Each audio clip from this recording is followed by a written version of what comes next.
Bertrand Barrault, maire d'Issoire, la plus belle des villes moyennes de France, sans aucun chauvinisme, et puis aussi président de l'agglomération du Pays d'Issoire et conseiller départemental. Pourriez-vous nous en dire un peu plus sur votre ville? 15 000 habitants, 60 000 si on parle de l'agglomération du Pays d'Issoire. En ce qui concerne le nombre des associations, on est à peu près sur 200 associations. Quelles manifestations sportives sont pour vous les plus représentatives de la ville d'Issoire? À Issoire, on dit souvent rugby, donc le Challenge Auvergne Rugby. Puis maintenant, une quinzaine d'années, il y a eu toutes les meilleures équipes européennes quasiment qui sont venues à Issoire, d'être transissoiriennes parce que c'est très symbolique, quoi, hein. C'est le goût de l'effort et surtout le goût de l'entraide, hein, puisque non seulement on court à pied, mais en plus il y a des obstacles et ces obstacles, il faut les franchir d'une façon ou d'une autre. Tout le monde y arrive finalement parce qu'en s'entraidant, on y parvient toujours et à la fin, on est heureux. La vache Salers qui symbolisait vraiment ce qui me plaît à Issoire, c'est-à-dire qu'on est vraiment une ville à la campagne. On va se servir de l'art et de la peinture plus particulièrement pour mettre en valeur des manifestations qui ont lieu sur Issoire. Deux intérêts, c'est que ça attire l'œil, c'est placé sur un mur qui est donc le mur Albert Buisson qui est à l'entrée de la ville d'Issoire, donc tous les automobilistes au moins le voient, et puis secondairement ils prennent plaisir aussi à voir la qualité de l'œuvre, et ça reste.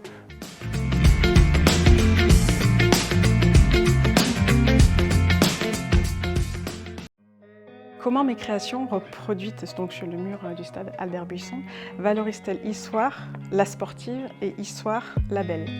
Issoire, la ville qui bouge aussi, parce que sur vos tableaux, on voit bien quand même que ça bouge un petit peu, hein, quand on voit les rugbyman notamment, ou la transissoirienne avec les militaires et celles et ceux qui passent par-dessus les obstacles. Donc je crois aussi que dans une entrée de ville, si on peut imaginer quelque chose d'artistique, ça peut être aussi un bel écrin à la culture et à des reproductions de tableaux. Comment pourriez-vous définir mon travail artistique? Il y a cette notion de mouvement, de couleur. Les visages disparaissent souvent un petit peu. J'ai compris aussi voilà, cette volonté de plus que ce soit le corps qui soit mis en évidence et l'action du corps, hein, le corps en mouvement, plutôt que la personne qui risque d'attirer l'œil. Et j'ai envie de dire, c'est un peu ce qu'on retrouve dans la compétition sportive. Ce qui compte plus, c'est comment va fonctionner son corps en général et comment il va s'activer. C'est pour ça que je l'apprécie. Avez-vous une œuvre coup de cœur? Peut-être Elle est volcan. Alors là, pour le coup, ça bouge beaucoup, mais c'est plutôt c'est un avion, mais j'ai presque envie de dire qu'il a presque une forme humaine, l'avion que vous avez dessiné, et c'est ça qui me plaît. Bon voilà, on voit qu'il fait une œuvre d'art, lui-même, l'avion réalise une œuvre d'art dans le ciel, et je trouve que c'est pas que de l'aluminium ou que du métal, on a l'impression qu'il y a presque une âme derrière cet avion. Vous avez accueilli cette année la première étape du Critérium du Dauphiné, en présence donc de Bernard Thévenet. Quel moment vous a le plus marqué? Étonnamment, c'est presque la reconnaissance la veille. J'ai eu l'occasion de le faire en vélo et je me suis rendu compte qu'ils font le même parcours et pour avoir discuté avec plusieurs d'entre eux, pour eux ça leur permettait souvent d'attaquer au bon endroit parce qu'ils l'avaient repéré la veille. Et puis après bien sûr le plaisir de voir du sport de haut niveau au cœur de sa ville, quoi, avec une arrivée en plein centre-ville sur la place de la Montagne.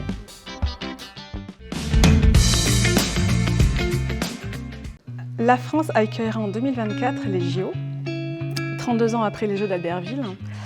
Comment Issoire peut-elle s'intégrer dans cet esprit olympique qui accompagne l'organisation des Jeux?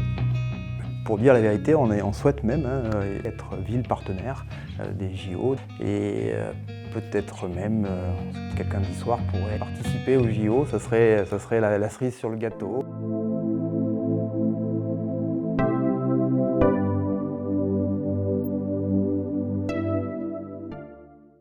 Quelles sont pour vous les valeurs du sport les plus importantes? De tirer le meilleur profit de soi-même, hein, quel qu'en soit son niveau dans le sport, mettre les quelques qualités qu'on peut avoir chacun, les mettre au service de l'équipe. L'entraide qui reste vraiment quelque chose d'important. Peut-être aussi le côté éducatif, hein. N'oublions pas que nos jeunes enfants fréquentent les terrains de sport. C'est aussi l'occasion d'apprendre qu'il faut respecter les règles des arbitres, qu'il faut de temps en temps se faire un petit peu de mal pour arriver à faire un peu mieux et à faire un peu mieux au service de l'équipe. Et donc ça, je trouve que c'est des valeurs qui servent en permanence dans la vie.